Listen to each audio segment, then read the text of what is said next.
Students, आपको current ratio दे रखा है 2.5 यानी 2.5:1।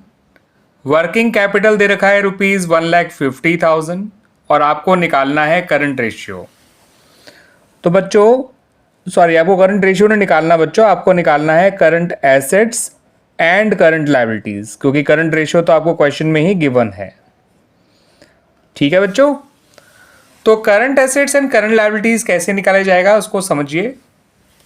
आप पहले करंट रेशियो का फॉर्मूला यूज़ करिए। करंट रेशियो का फॉर्मूला होता है current assets upon current liabilities. ठीक है बच्चों, और करंट रेशियो की जगह आप लिख दीजिए 2.5 या 2.5/1 is equal to current asset upon current liabilities.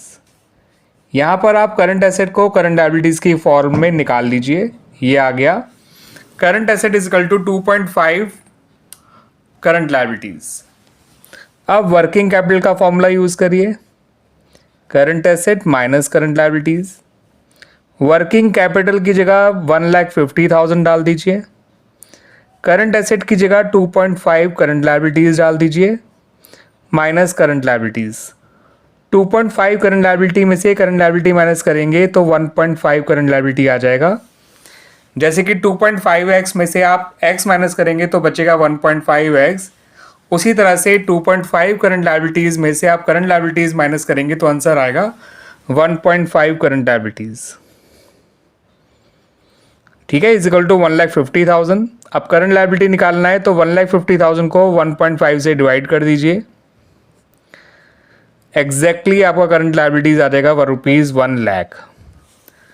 अब करंट लायबिलिटीज़ आ गया, क्या निकालना है बच्चों? Current assets. तो करंट एसेट निकालने के लिए आप 2.5 को करंट लायबिलिटीज से मल्टीप्लाई कर दीजिए। तो 2.5 इंटू 1,00,000 होता है 2,50,000। तो आपका करंट एसेट आ गया बच्चों ₹2,50,000। क्लियर बच्चों?